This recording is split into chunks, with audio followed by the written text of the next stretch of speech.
Shalom, soyez tous salués dans le puissant de notre Seigneur Jésus. C'est comme je dis toujours, c'est le nom qui a été donné au-dessus de tous les noms.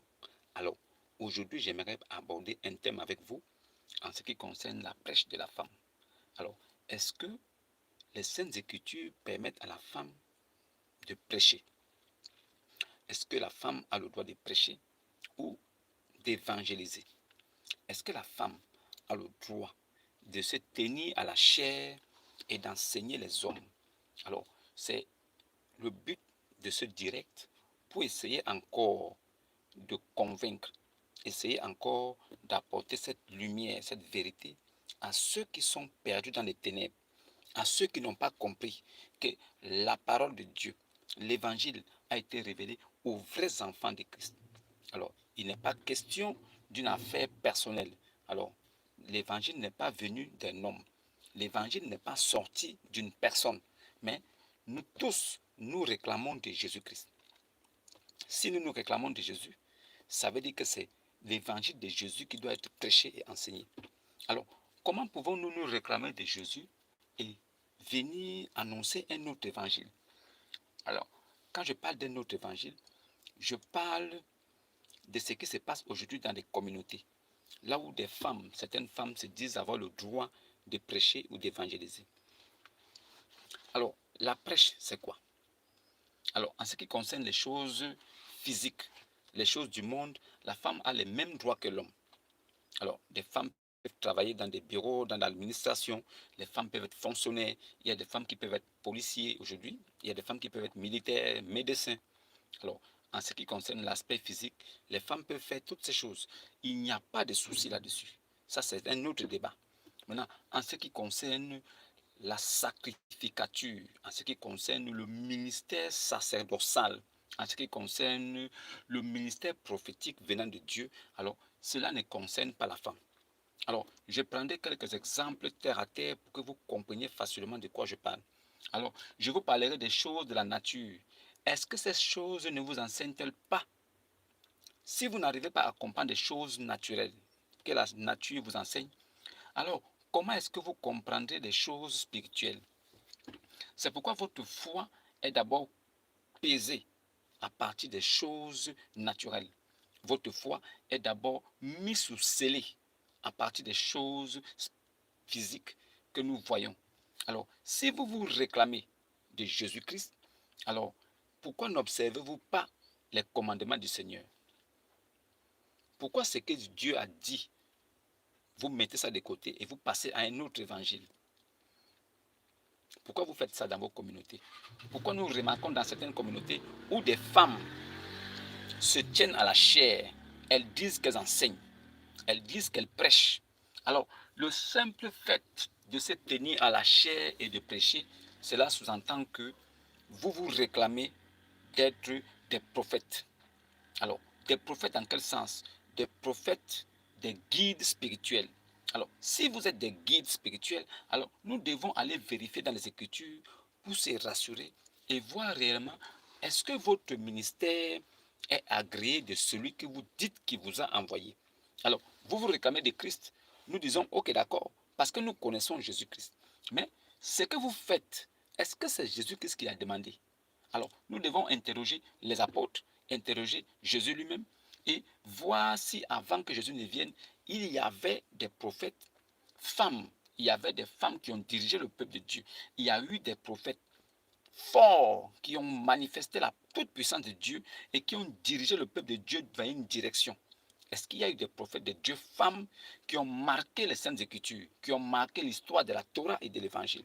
Alors, est-ce que Dieu permet à la femme de prendre autorité sur l'homme? Est-ce que la femme peut se mettre au-dessus de l'homme? Est-ce que l'homme peut porter le nom de la femme? Est-ce que la femme peut payer la dot de l'homme?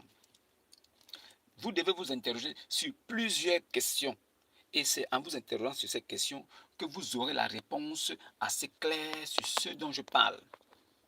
Est-ce que c'est possible qu'une femme puisse dire qu'elle peut prêcher? Sur quelle base la femme prêche? Qui lui donne l'autorité de prêcher? Et qui permet à la femme d'enseigner? Qui permet à la femme de se tenir à la chair et d'enseigner? Il y a certains pasteurs il y a certains pasteurs d'aujourd'hui que nous voyons dans certaines communautés qui sont d'accord avec ça. Alors, ils permettent aux femmes de prêcher et ils en ont fait un commerce de famille. Donc, lui, il est pasteur. Il dit que c'est Jésus qui l'a envoyé. Alors, il monte à la chair, il prêche. Étant donné qu'il est un homme, personne n'en disconvient. Mais ce qui se passe après, c'est que d'autres prennent maintenant leur propre femme. Comme c'est une affaire de famille, alors il forme sa femme à la maison pour que sa femme aussi devienne une prophétesse. Alors elle aussi, quand le mari n'est pas là, c'est elle qui tient les commandes, c'est elle qui dirige pour avoir la main mise sur toutes choses, pour avoir la main mise sur les sacrifices, sur les offrandes, sur la dîme. C'est une affaire de business, c'est une affaire d'argent. C'est la cupidité qui pousse les hommes à se lancer dans ce genre de choses. Alors, si nous revenons tranquillement aux Saintes Écritures, nous n'interrogeons personne. Nous ne voulons pas voir un grand pasteur ou bien un grand prophète. Nous ne voulons pas que quelqu'un nous dise que non, il est un grand prophète. Non, ce n'est pas ce que nous voulons. Nous voulons que les Écritures parlent, que les Écritures elles-mêmes nous disent, est-ce que la femme a le droit de prêcher? Est-ce que la femme a le droit de prendre autorité sur l'homme? Et moi, je m'attarderai sur prendre autorité sur l'homme. Parce que si nous disons que la femme n'a pas le droit de prêcher, alors cela sera court et il n'y aura pas assez d'édification là-dessus. Voilà pourquoi je prends plus le côté, est-ce que la femme a le droit de prendre autorité sur l'homme? Prendre autorité sur l'homme, ça veut dire que la femme, est-ce que la femme peut être le chef de l'homme? Prendre autorité sur l'homme, ça veut dire que la femme peut être capable d'aller payer la dot d'un homme et l'épouser. Et l'homme porte son nom. Alors, si cela ne peut se faire, si cela n'a pas eu lieu et n'a jamais eu lieu, si aujourd'hui la femme se tient pour dire qu'elle peut prêcher, que non, c'était au temps, à l'ancien temps, au Nouveau Testament, à l'Ancien Testament, c'était dans la loi de Moïse, il n'y avait que des sacrificateurs, il y a oui, c'est vrai, mais au temps de la grâce, toutes les personnes, les femmes et les filles et les hommes peuvent prophétiser, peuvent prêcher. C'est faux. Il y a une nuance et il y a amalgame. Vous confondez prêcher et prophétiser. Oui, c'est pas la même chose. Une femme peut prophétiser. Ça peut arriver. Elle peut avoir ce don de prophétie. Dieu peut lui donner ce don. Ce don doit servir dans le ministère prophétique. Elle a ce don pour servir. C'est un don que Dieu lui donne pour qu'elle puisse s'en servir dans l'église. Ce n'est pas un don qu'on lui donne pour qu'elle se tienne à la chair et diriger le peuple de Dieu. Non. En ce qui concerne la direction, les commandes de la maison de Dieu, les clés sont remises seulement à l'homme. Il n'y a que l'homme qui a le droit de prêcher, de se tenir à la chair, de diriger le peuple, de guider les brebis de Christ. C'est le rôle qu'incombe seulement à l'homme. Dieu a donné cette place à l'homme seulement. Et Dieu a défini plusieurs critères pourquoi est-ce qu'il a donné ça à l'homme. Dieu a dit que c'est l'homme qui peut être le chef de la femme et c'est Christ qui est le chef des deux. Ça veut dire quoi? La hiérarchie est ainsi. Alors, Dieu est le chef de Christ, Christ est le chef de l'homme, l'homme est le chef de la femme. Maintenant, quand nous reprenons bien, nous constatons que la femme est assujettie à l'homme, l'homme est assujetti au Christ, le Christ est assujetti à Dieu. Maintenant, quand nous, les hommes et les femmes, sont ensemble, c'est nous qui devenons épouses de Christ quand nous l'avons accepté.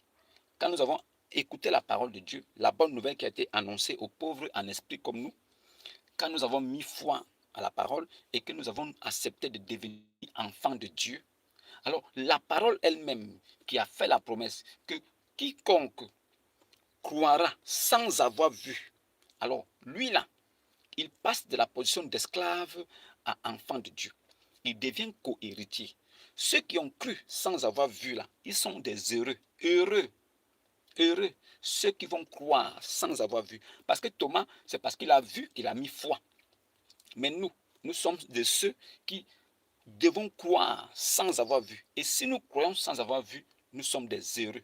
Heureux ceux qui croient sans avoir vu. Il s'agit de nous les chrétiens. Nous les chrétiens, nous croyons sans avoir vu. On n'a pas besoin. On n'a pas besoin de voir quelque chose. Nous avons mis foi en Jésus parce que nous savons que Jésus-Christ, là, il est Dieu. Il est Seigneur et Sauveur. Nous savons bien que seuls les Juifs connaissaient le vrai Dieu. Et selon les Juifs, le vrai Dieu, c'est lui qui est le Sauveur. le seul sauveur est l'Éternel. Les Juifs connaissent cela. Si vous allez lire le Talmud, le livre des Juifs, qui est basé complètement dans la loi de Moïse, vous verrez que les Juifs connaissaient le vrai Dieu. Et ces Juifs-là, connaissant le vrai Dieu, alors ils savent que Dieu est sauveur. C'est Dieu qui est sauveur. C'est Dieu qui est créateur. Alors, Jésus étant venu, quand la parole dit, quand l'ange dit que c'est lui qui sauvera son peuple, ça veut dire qu'il vient sur la terre avec la tribu de Dieu qui est sauveur. Alors, Jésus se déplace. Maintenant, quel est ce mystère de la piété qui est grand? Le mystère de la piété est grand. Voilà pourquoi beaucoup ne peuvent pas croire et ils sont condamnés. C'est le mystère de la piété qui amène beaucoup en enfer. Pourquoi ce mystère est grand? Je vais vous expliquer. Quand on dit dans Jean 1,1, au commencement était la parole. La parole était avec Dieu et la parole elle-même était Dieu. Si vous prenez bien la phrase, vous écoutez attentivement, prêtez bien l'oreille. Au commencement était la parole. Au commencement de quoi? Au commencement du monde dans lequel nous sommes. Mais nous savons bien que Dieu est esprit. Si l'Éternel est un esprit, son commencement n'a pas eu lieu à notre commencement à nous. Notre commencement à nous a eu lieu au commencement dont on parle dans Jean 1,1. Donc, au commencement là, au commencement de la création de notre monde là où nous vivons, où nous existons, la parole s'est manifestée. Cette parole qui se manifeste là, dont le néant a entendu, cette parole qui amenait à l'existence par une voix, cette voix-là qui amenait tout à l'existence physique, cette parole-là était avec Dieu. Mais la même parole-là qui amenait tout à l'existence, qui créait, cette parole-là était elle-même Dieu. Donc, beaucoup sont rentrés en brousse en disant que non, la parole a été créée, la parole a été faite chair, la parole a été faite chair. Oui, quand on dit la parole a été faite chair et est rentrée dans le monde, ça veut dire que l'Esprit Christ qui se mouvait au-dessus des eaux au début de la création, cet esprit-là, il change de dimension. Quittant de l'éternité où il est, alors il rentre dans la mortalité. C'est-à-dire qu'il quitte de sa position d'éternité. Il sait très bien que s'il crée quelque chose étant dans l'éternité, cette chose-là sera aussi éternelle. La preuve, c'est quoi? Dieu, dans sa position d'éternité, d'infini, il a créé des anges, il a créé des chérubins, il a créé autre chose. Ces choses qu'il a créées pour le servir dans les lieux célestes, là, ces choses-là sont aussi éternelles. La preuve, c'est que les anges sont éternels, les chérubins sont éternels, parce qu'ils ont été créés dans toute l'éternité. Ils ont été créés dans l'éternité avec Christ. Alors, Christ, maintenant, voulant créer quelque chose de nouveau, de physique, alors, il change de dimension. Il part de l'éternité pour se rendre dans le monde réel où nous sommes, où tout est physique et existant et vanité. Alors, le fait que Christ change de position et de dimension, alors, il prend un corps chair. Partant de l'éternité, il est esprit et il est toute chose et il remplit toute chose. Il rentre dans le monde en changeant de dimension. Il devient, il se forme un corps. Le corps qu'il forme là, c'est l'aspect Jésus. Et c'est par la bouche de Jésus que tout est venu à l'existence. C'est pourquoi Jésus lui-même dit que Père, j'ai fait connaître ton nom aux hommes que tu m'as donnés dans le monde. Si Jésus porte le nom du Père et que le Père ne s'est jamais manifesté et que ce n'est que Jésus qui a manifesté le Père et que tous les hommes de la terre ont vu la toute-puissance de Dieu à travers Jésus, qui est donc Jésus? Pourquoi le Père ne s'est jamais manifesté? Mais pourquoi c'est Jésus qui a manifesté la toute-puissance de Dieu? Pourquoi c'est Jésus qui est assis à la droite du Père? Le Père là, c'est qui? Comment s'appelle le Père? Puisque les Écritures mentionnent toujours la droite du Père, le Père de Jésus, la droite du Père. Mais qui est le Père de Jésus et comment il s'appelle? Certains musulmans me disent qu'il s'appelle Dieu. Vraiment, pitié de vous. Repartez tranquillement à l'école. C'est moi qui vous dis ça. Je supporte vos bêtises, que je vous réponds parce que je suis un pédagogue. Quand vous racontez vos bêtises, là, je vous réponds et je vous donne des réponses qui vous amènent à aller réfléchir. Mais sinon, je ne suis pas là pour vous. Non, je ne suis pas là pour vous. Je suis là pour servir ceux qui ont accepté Christ. Alors, il y a des personnes disposées qui vont accepter. Je n'ai pas besoin de faire beaucoup d'efforts pour qu'ils croient. J'ai juste besoin de leur annoncer ce qui est écrit. Ils vont vérifier à la maison et ils se rendent compte que c'est vrai. Et ils mettent foi. Ils prennent les baptêmes et deviennent chrétiens. Sans autre forme de procès, sans beaucoup de bousculades. Et déjà, Lui-même, avec les enseignements que je lui donne, il sait qu'il est déjà sauvé. Maintenant, je l'amène à dépasser son corps physique et à rentrer dans l'aspect spirituel. Dès qu'il sera grand dans l'aspect spirituel, il sera grand sur la terre. Parce qu'il ne sera pas grand parce qu'il aura beaucoup de biens, mais il sera grand par le fruit qu'il pourra produire. Il sera un exemple partout où il passera. Et il sera comme le reflet de ce qui est de bien. Ça veut dire que tout le monde sera toujours porté à vouloir voir ce qu'il fait. Tout le monde sera toujours porté à apprécier ce qu'il fait. Et tout le monde le verra. Il sera un admirable. Il sera un conseiller. Il sera un admirable et un conseiller pour des hommes animaux qui sont dans le monde. Donc, ce n'est pas pour des petits musulmans que moi j'ai fait mes vidéos. Non, ce n'est pas pour vous. Mais je sais qu'il y a mes frères musulmans qui sont là-bas. Alors, mon but est de les ramener. C'est pourquoi je vous disais que Dieu, dans sa position de toute éternité, tout ce qu'il crée est immortel et éternel aussi. Alors, il quitte cette position pour rentrer dans une position où il vient créer le monde. Dans cette position, il avait déjà créé un corps. C'est ce corps qu'il a pris et c'est dans ce corps qu'il se baladait. Et c'est ce corps qui a créé toutes choses. Et c'est ce corps qui était au commencement. La voix qu'on entendait là était la voix de Jésus. C'est pourquoi l'Écriture dit au commencement était la parole. Parce que c'est la parole qui a créé toutes choses. Parce qu'au commencement là, c'est la parole qui a amené tout à l'existence. Et après, au commencement là, la parole aussi là était avec Dieu. Ça veut dire que Dieu était là, la parole était là. Est-ce que vous pouvez croire ça? Vous ne pouvez pas croire. Mais quand on dit que la parole était avec Dieu, ça veut dire que pendant que la parole se faisait entendre, l'Esprit Christ était là. C'est l'Esprit Christ là qui a appelé Dieu. Maintenant, et cette même parole-là, l'Écriture finit en disant, la parole elle-même là qu'on entendait là, elle était Dieu elle-même. Donc, nous concluons directement que celui qui a créé toutes choses là, c'est Dieu. Mais si c'est Dieu qui s'est fait un corps chair et est rentré dans le monde, donc c'est Jésus qui est Dieu. C'est ça. Maintenant, toutes les personnes qui se réclament de Jésus là, qui viennent et qui viennent annoncer un autre évangile qui n'a rien à voir avec l'évangile de Christ. Alors, comment devons-nous les appeler? Quand je dis qu'une femme qui se tient à la chair et qui enseigne cette femme-là, c'est une source de malheur pour l'humanité. Certaines personnes, j'ai publié une vidéo là-dessus et Facebook a envoyé un truc en disant, pas Facebook, YouTube a envoyé un truc en disant, oh non, la vidéo signalée, tout ça, il faut enlever. Et eux-mêmes, ils ont suspendu la vidéo. Alors, cette semaine-là, je vais m'acharner là-dessus. Pour que cela rentre comme un clou qu'on tape avec un marteau. Je vais m'acharner là-dessus. Parce que j'ai compris que c'est un sujet sensible. Il y a des personnes qui sont assis confortablement dans le mensonge et qui ont passé leur vie à mentir et à tromper. Alors, le fait que j'en parle, ça veut dire que les inconforte. Alors, ils se sentent menacés dans les zones de confort. Alors, il faille qu'ils utilisent des moyens. Mais je vous le dis, tout ce que j'ai dit est tiré, fondé des Saintes Écritures. Je ne prendrai rien dans ma tête. Je vous dis, la nature doit vous enseigner. Ce n'est pas une personne qui doit vous enseigner. Moi, même si je vous dis des choses, tant que vous vérifiez et que vous vous rendez compte que ce n'est pas vrai, rejetez ça. Vous avez le droit absolu de rejeter tout ce que je vous dis, tant que ce n'est pas mentionné dans les Saintes Écritures. Alors, shalom Marie-Gisèle, j'espère que tu vas bien et que Dieu vraiment te bénisse parce que tu es vraiment une des personnes qui suit régulièrement mes vidéos. J'espère que ces vidéos vont te permettre de grandir et de comprendre réellement ce que Dieu attend des hommes. J'espère que tu grandiras comme ça. Si tu as des préoccupations, n'hésite pas.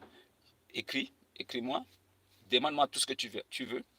Je te répondrai et je te donnerai des réponses, pas avec ma bouche, mais je te donnerai des réponses inspirées de Dieu. Pour que plus tard, quel qu'en soit le nombre d'années que tu feras avec ces réponses, le jour où tu parleras à des personnes aussi éveillées, ils te diront oui, ce qu'ils t'avaient dit était vrai. Parce que je ne te dirai que des choses qui vont t'amener à grandir et à devenir une vraie chrétienne. Pas seulement dans la forme, mais dans le fond aussi.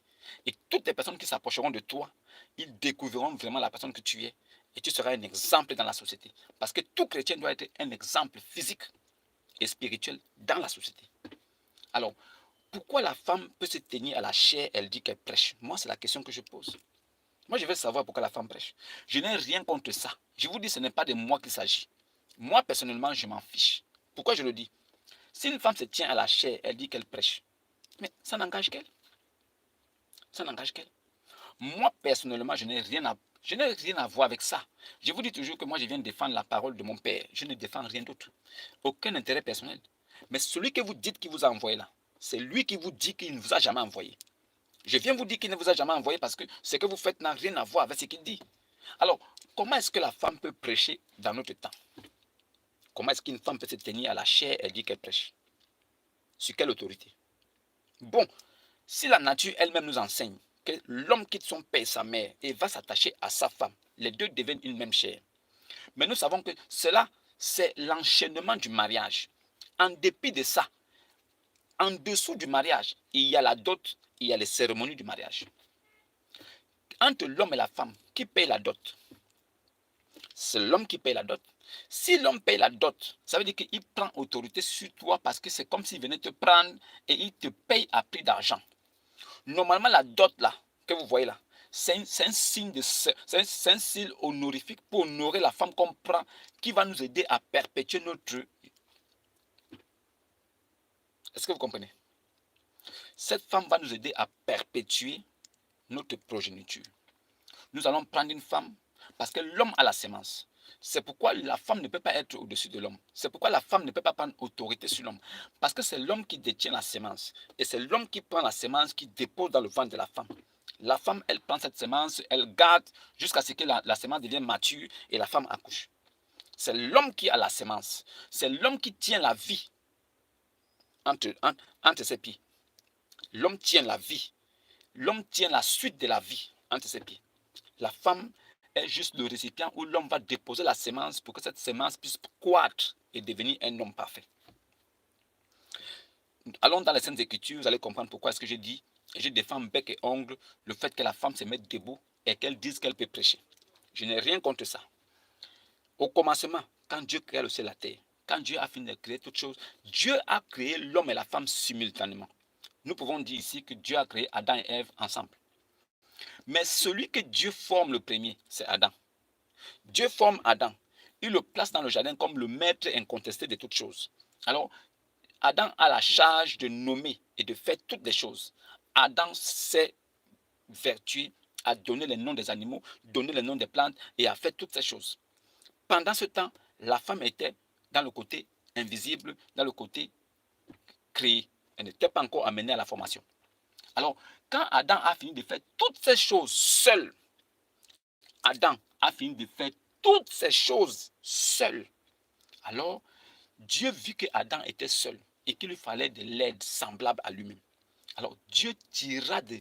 C'est-à-dire qu'il a d'abord fait tomber un profond sommeil sur Adam, puis il a tiré Ève de la côte. Que veut dire tirer Ève de la côte?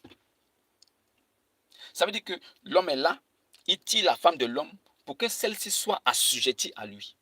C'est ce que signifie la côte. Dieu a tiré Ève de la côte d'Adam. Ça veut dire que Dieu a laissé l'homme là et il tire la femme d'Adam pour que celle-ci soit assujettie à Adam.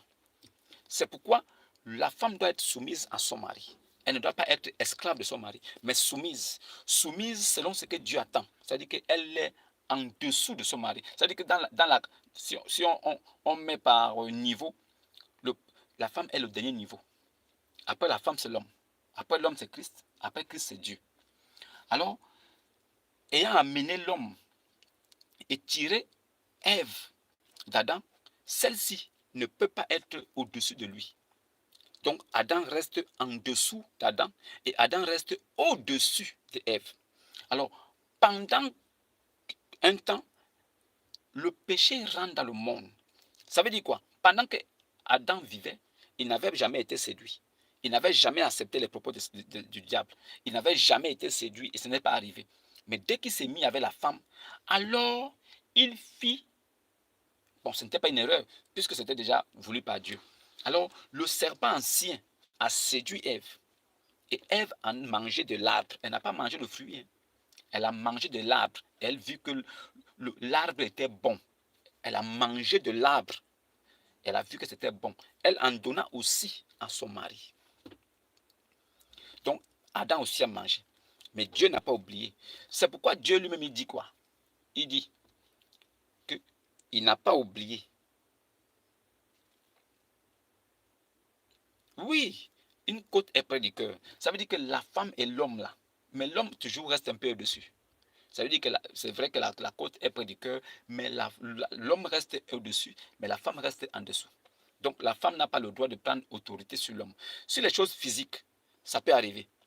Dans le boulot, dans la fonction publique, dans des entreprises, la femme peut prendre l'autorité là-bas parce que c'est le travail, c'est des choses physiques, ce ne sont pas des choses spirituelles. Mais quand nous dépassons le côté physique et nous allons dans le côté spirituel, la femme ne doit pas prendre autorité sur l'homme. Ce n'est pas permis. Ce n'est pas moi qui le dis. Voilà pourquoi j'ai dit, ne faites pas comme si c'est moi qui l'interdisais. Ce sont les saintes écritures qui l'interdisent. Ce n'est pas moi. Maintenant, la femme ayant été créée en deuxième position, ayant été formée en deuxième position, elle est sous l'autorité de son mari. La femme étant sous l'autorité de son mari, elle est assujettie à celui-ci. C'est pourquoi c'est l'homme qui paye la dot. Il prend la femme et cette dernière porte son nom. Oui, l'homme, il se déplace, il va, il paye la dot, il prend la femme, elle devient son épouse et cette dernière porte le nom de ce monsieur. Ça veut dire que de la même façon où nous croyons en Jésus, nous mettons foi, nous prenons le baptême, alors nous portons le nom des chrétiens, pas de Jésus, hein, nous portons le nom de Christ. Nous devenons des petits dieux. Ça veut dire que nous sommes l'épouse. Alors il nous épouse et nous portons son nom. C'est la même façon aussi que la femme, quand elle est épousée par un homme, elle porte le nom de son mari. C'est à cause de ça qu'elle ne peut pas prendre l'autorité sur l'homme. Il ne lui est pas permis de parler dans l'assemblée. Pourquoi Dieu met toutes ces interdictions-là à la femme? Pourquoi il place ça? Il a donné deux raisons. Il dit, un, c'est parce que Adam fut formé le premier. Deux, c'est parce que le péché est rentré par Ève. Que c'est par Ève, c'est Ève qui s'est rendue coupable et elle a fait rentrer le péché dans le monde. À cause de ces deux raisons-là, Dieu dit à la femme que tu seras néanmoins sauvée en devenant mère et en, c'est-à-dire que, et en restant soumise à la parole de Dieu. Donc, la femme, elle sera néanmoins sauvée. C'est ce qui est écrit. La femme sera néanmoins sauvée en devenant mère et en persistant dans la droiture des saintes écritures, sans dévier. Cela signifie que la femme a été créée pour être une aide semblable à l'homme. Et une bonne aide même. Mais elle n'a pas le droit de se tenir à la chair et d'enseigner tout ce qui est spirituel aux hommes. Tant que les hommes vivent, aucune femme ne peut se tenir à la chair, diriger le peuple de Dieu. Alors, si nous allons dans les Saintes Écritures, nous verrons dans la Torah, dans la loi de Moïse, aucune femme n'a dirigé le peuple de Dieu. Dieu n'a pas fait ça par hasard. Aucune femme ne s'est tenue à la chair, aucune femme n'a été prophétesse pour diriger le peuple de Dieu. Non. Mais les femmes étaient avec des hommes, des prophètes de Dieu. Ces hommes-là, ils avaient des femmes. Certains étaient même des polygames. Mais en ce qui concerne le sacerdoce, en ce qui concerne le ministère prophétique, la charge revenait à l'homme seulement. Mais dans les Saintes Écritures aussi, nous trouvons des femmes qui étaient prophétesses comme Phoébé, comme Déborah. Déborah, prophétesse, exerçait le métier de juge. Elle était prophétesse. Elle avait un don prophétique, mais elle exerçait le métier de juge. Et nous savons très bien que c'est de la tribu de Lévi seulement qu'il y avait des sacrificateurs. Et les sacrificateurs, en ce temps-là, avaient le rôle d'aller dans la tente d'assignation seuls. C'est ceux qui étaient chargés de prendre les offrandes, les holocaustes, et rentrer dans la tente d'assignation, aller parler directement avec Dieu. Et ce sont eux qui ramenaient les résultats aux hommes. Donc cela signifie qu'aucune femme n'avait cette charge-là. Et dans la tribu de Lévi, aucune femme n'a été sacrificatrice. Et nous voyons bien Melchisedec, nous voyons Abraham, nous parlons de Moïse, ceux qui sont les maillons forts, qui sont comme les piliers pour la foi chrétienne. Ça veut dire que Abraham, Moïse et Jésus-Christ. Oui, tous des hommes. Et si nous voyons les prophètes qui sont venus, les Jean-Baptiste avant Jésus, les Samson, les Salomon, les David, ce n'étaient que des hommes. Aucun homme n'a été en charge de guider le peuple de Dieu vers une direction. Aucun. Aucune femme n'a été en charge de diriger le peuple de Dieu vers une direction. Jamais. Mais nous avons vu des femmes qui ont été des femmes sur lesquelles s'appuyaient des prophètes. Ces femmes-là ont impacté aussi les Saintes Écritures, mais pas comme celles qui étaient là pour diriger le peuple de Dieu.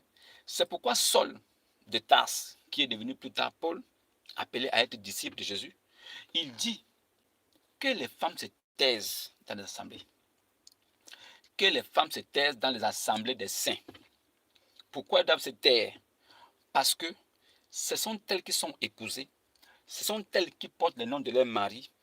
Tant que ce dernier vit, elle n'a pas le droit de parler pendant qu'il est là. Et en ce qui concerne les choses spirituelles, pas les choses physiques, en ce qui concerne les choses spirituelles, Dieu a remis ça entre les mains des hommes seulement. Et quand nous voyons Paul parler, il ne s'arrête pas là. Paul dit, dans toutes les assemblées des saints, que vous ne devez pas voir ces choses-là. Que les femmes se taisent dans les assemblées des saints. Il ne leur a pas permis d'y parler. Si elles ont des préoccupations, qu'elles interrogent alors leur mari à la maison. Il est malséant à la femme d'y parler. Il est malséant à la femme de parler dans l'assemblée. Alors qu'elle reste calme. Et si elle a des choses à savoir, à demander, elle doit interroger son mari à la maison. Et que si quelqu'un venait à ne pas reconnaître cela, qu'il sache que c'est un commandement du Seigneur. Paul a signé cela en disant qu'il sache que c'est un commandement du Seigneur. Alors, si c'est un commandement du Seigneur, cela signifie que Paul a juste dit des choses venant de l'inspiration que Dieu lui a donnée. Ce n'était pas de sa faute. Pourquoi aujourd'hui, certaines personnes n'arrivent pas à accepter que la femme, elle est une aide semblable à l'homme? En ce qui concerne les choses physiques, elle a le droit d'exercer, elle a le droit de travailler, elle a le droit de parler, elle a le droit de s'exprimer. Ça là, c'est sans faute. Mais dès que nous rentrons dans le cadre spirituel, et surtout ce qui concerne Jésus, alors que la femme se taise. C'est de ça qu'il s'agit. Ce n'est pas une façon de marginaliser la femme, ou de dire que la femme n'a pas d'importance, ou bien la femme n'a pas de... Non, ça n'a rien à voir. Une vraie fille de Dieu, c'est celle qui respecte cela. Une vraie fille de Dieu, c'est celle qui demeure dans les enseignements, qui demeure dans la parole de Dieu, mais qui ne se met pas au-dessus de son mari. Parce que le simple fait qu'une femme se tienne à la chair pour parler, ça veut dire qu'elle dépasse son mari. Elle saute son mari, elle se met devant les hommes. Elle commence à parler. Ça veut dire qu'elle saute aussi tous les hommes qui sont là. Mais est-ce que la parole de Dieu autorise une femme à prendre autorité sur l'homme? Est-ce qu'il y a une petite portion de l'écriture qui permet à la femme de prendre autorité sur l'homme? Est-ce que ça existe? Est-ce que c'est possible? Est-ce qu'on peut trouver ça quelque part? Une portion de l'écriture, parce que moi personnellement j'ai regardé, je n'ai pas vu. Aucune portion de l'écriture ne mentionne que la femme a le droit de prendre autorité sur l'homme. Je n'ai pas vu. Et me référant aux choses physiques que nous voyons tous les jours, que la nature elle-même nous enseigne, alors j'ai compris beaucoup de choses. J'ai compris que Paul, il n'avait pas parlé par orgueil ou bien par, je ne sais pas comment dire, par ego. Paul avait parlé vraiment sous l'inspiration de Dieu. Oui, Jésus-Christ étant venu dans le temps de la grâce et de la vérité, lui-même, il a pris 12 apôtres. Aucune femme parmi. Il ne s'est pas arrêté là. Il avait plus de 80 disciples. Aucune femme parmi. Pourquoi?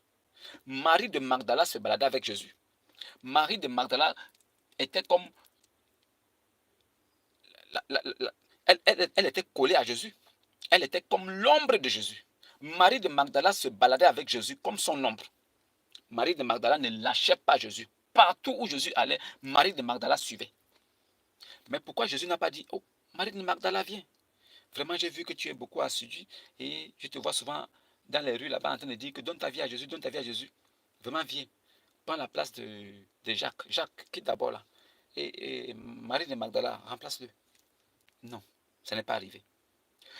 Elles accompagnaient le Seigneur et elles faisaient don de leurs biens. Elles donnaient à manger, elles se sacrifiaient comme ça, dans l'ombre.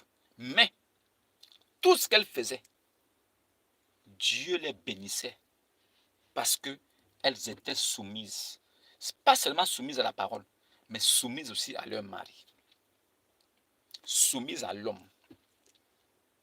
Pourquoi Jésus n'a pas pris des apôtresses? Pourquoi Jésus n'a pas pris une apôtresse ou deux apôtresses parmi les 12? Mais c'est vous-même qui dites que Jésus est amour, non? Jésus est amour, Jésus aime tout le monde, Jésus est amour. Mon frère, donne ta vie à Jésus. On ne donne pas sa vie à Jésus. Jésus ne vous a jamais demandé votre vie. C'est lui qui a donné sa vie pour vous. Alors, vous devez seulement croire, accepter, prendre votre baptême et demeurer maintenant dans la parole. C'est tout ce qu'il faut. C'est tout ce qu'il vous demande. Il ne vous a jamais demandé votre vie. Qu'est-ce qu'il va faire avec ta vie là? Il fait quoi avec ça? C'est ça. Alors, ce n'est pas parce que vous voyez des filles aujourd'hui, des femmes partout debout. Mon frère, donne ta vie. Elle abandonne même le foyer pour dire, mon frère, donne ta vie à Jésus. La meilleure façon d'une femme de servir son Seigneur, qui est Jésus-Christ, c'est d'être soumise à son mari à la maison.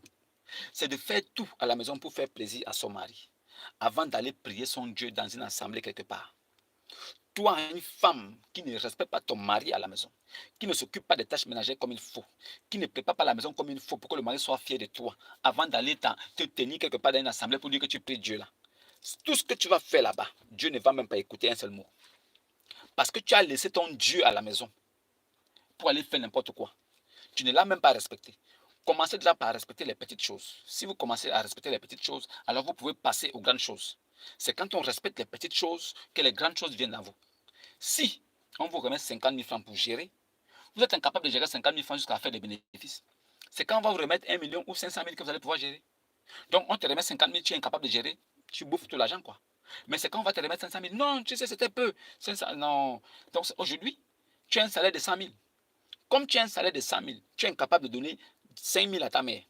Tu es incapable de donner 2 000 francs à ton papa. Tu es incapable de donner 1 000 francs à ta copine. Ou bien à ta femme. Pas copine, ta femme. Tu es incapable de donner 1 000 francs à ta femme. Non, c'est quand tu auras 1 million que tu pourras donner maintenant 1 000 francs à ta femme. Non. C'est à partir des petites choses qu'on voit l'intention et on voit le cœur de la personne. Avec le peu que tu as, si tu peux partager, ça veut dire que quand tu auras beaucoup, tu pourras encore plus partager. Ce n'est pas que tu es incapable de partager quand tu as peu. Oh non, non, c'est peu. Tu ne peux pas partager le peu que tu as. Mais c'est quand tu auras beaucoup que tu pourras. Non, non, non, je ne crois pas. Donc, écoutez la nature. Voyez tout autour de vous ce que la nature vous enseigne. À partir de là, prenez vous-même une décision. Vous allez comprendre beaucoup de choses. Vous allez comprendre que tout ce qui est spirituel a des choses naturelles avant que ce soit spirituel. Même nous là, quand vous nous voyez, l'homme, il est fait de corps, d'esprit et d'âme. 3 parties qui forment un. Dieu là, il est Père, Fils, Saint-Esprit. 3 choses aussi. Vous pensez que c'est le hasard? Ce n'est pas le hasard. Tout ce qu'on fait, la nature peut vous enseigner. La nature vous montre des choses. La nature vous montre, vous voyez, il fait chaud. Tout d'un coup, le ciel change, il pleut. Pour vous dire que vous pouvez avoir le bonheur aujourd'hui. Vous êtes heureux. Vous avez ce que vous voulez. Demain, vous devenez pauvre. Par une situation que vous n'avez pas compris. Vous n'avez plus rien. Vous perdez tout. Et la pauvreté rentre chez vous. C'est aussi comme ça que vous pouvez être aujourd'hui pauvre. Ne rien avoir. Souffrir.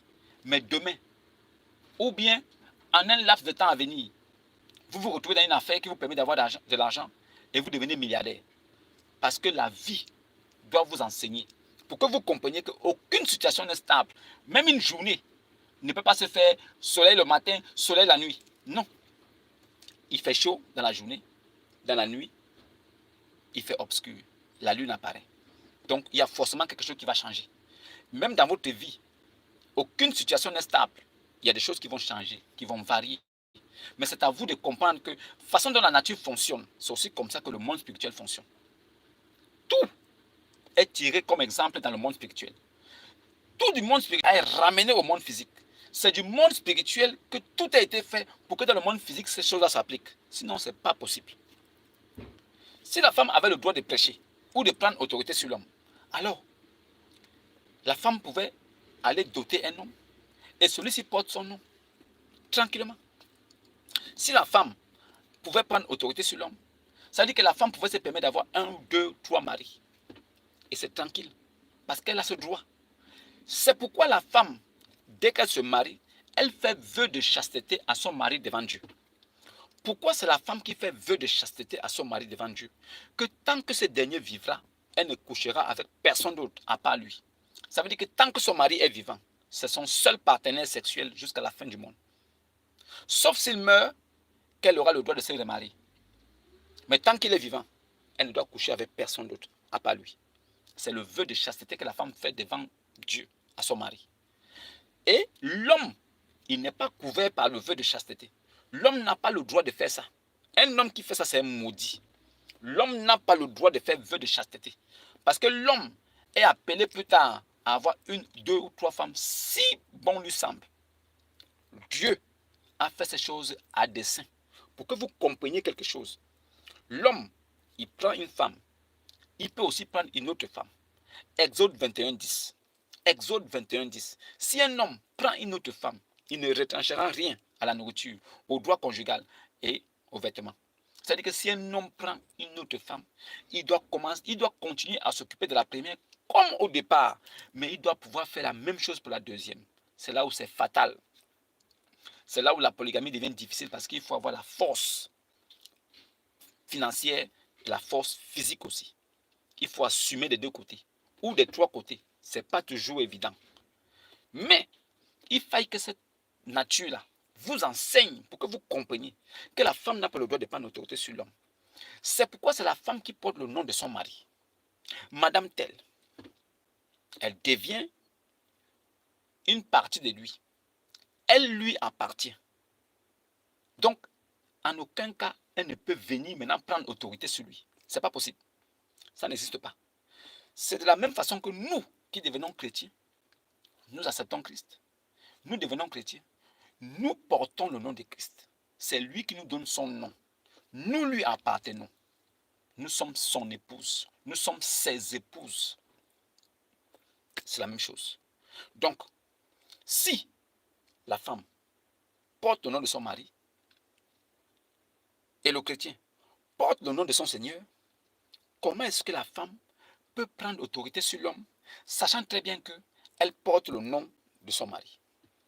Comment elle peut se placer au-dessus de son mari? Parce que prendre autorité, c'est se placer au-dessus. Alors, est-ce que la femme a-t-elle une sémence pour pouvoir donner la vie? Entre l'homme et la femme, qui est la personne qui porte la sémence? Entre l'homme et la femme, quelle est la personne qui a été formée la première? Entre l'homme et la femme, par qui le péché est rentré dans le monde? Entre l'homme et la femme, quand Dieu attribuait le jugement final après l'acte posé, il a dit à la serpent, toi, tu vas bouffer la poussière. Il est arrivé chez la femme, il a dit, j'augmenterai les douleurs de ton enfantement. Il est arrivé chez l'homme, il a dit, la terre sera maudite à cause de toi. Donc, Dieu, il maudit le serpent. Il pose une malédiction sur la femme. Mais il arrive chez l'homme, il maudit le sol, il ne maudit pas l'homme. Dieu pose une malédiction sur le serpent, tu vas bouffer la poussière. Il pose une malédiction sur la femme, j'augmenterai les douleurs de ton enfantement. Il arrive chez l'homme, il pose la malédiction sur le sol, pas sur l'homme. Pourquoi? Parce que l'homme est la représentation de la gloire de Dieu. Selon le livre où nous avons mis foi, l'homme a été créé à l'image de Dieu. L'homme là, il s'agit de l'homme mâle, il s'agit du mâle, il ne s'agit pas de la femelle. L'homme a été créé à l'image de Dieu. Donc nous, l'aspect homme, le mâle. La femme est une partie tirée de la côte de l'homme. La femme est une partie tirée de l'homme. Cette partie-là ne peut prendre le dessus sur son mari. Cette partie-là ne peut prendre le dessus sur l'homme. Une partie de l'homme ne peut pas prendre le dessus sur la source elle-même. Ce n'est pas possible.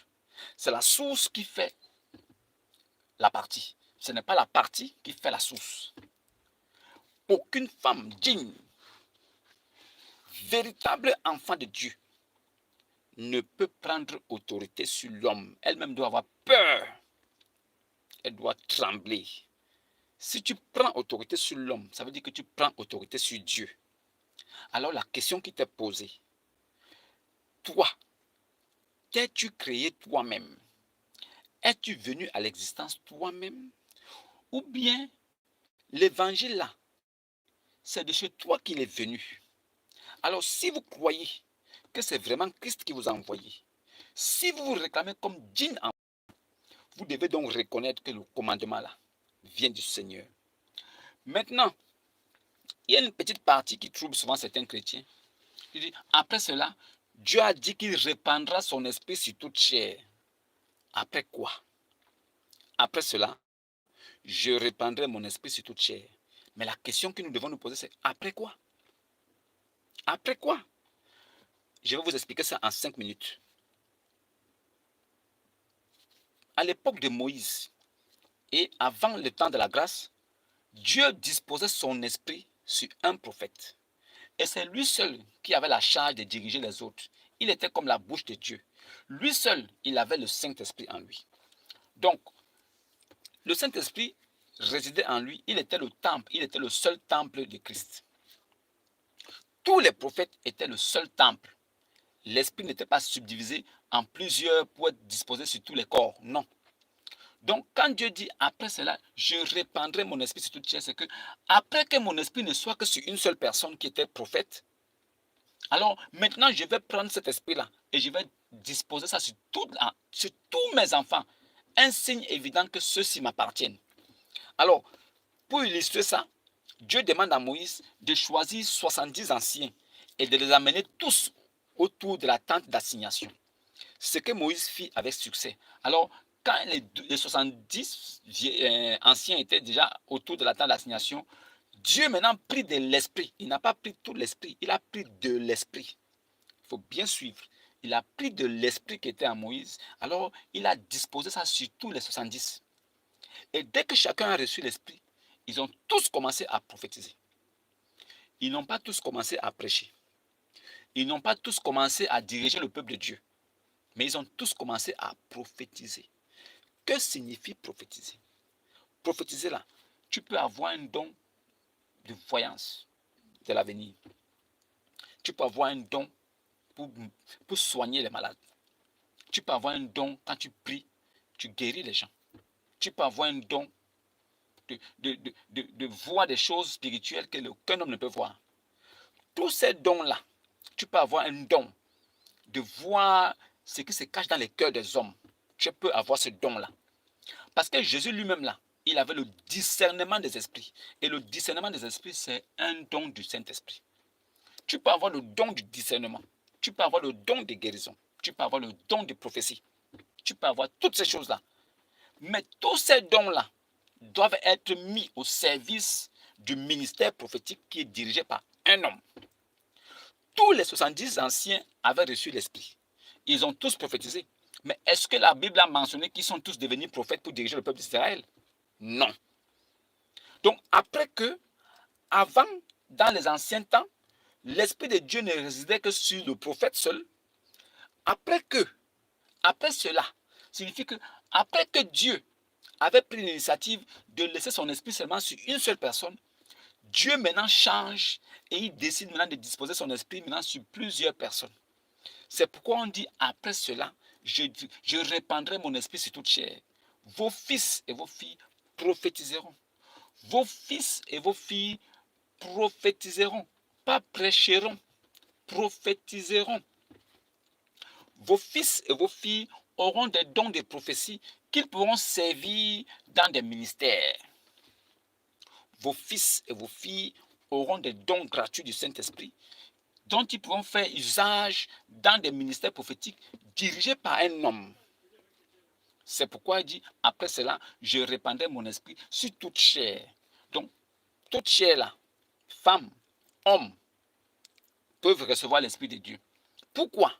Parce que n'oublions pas que dans la vérité et la grâce, nous sommes le temple du Saint-Esprit.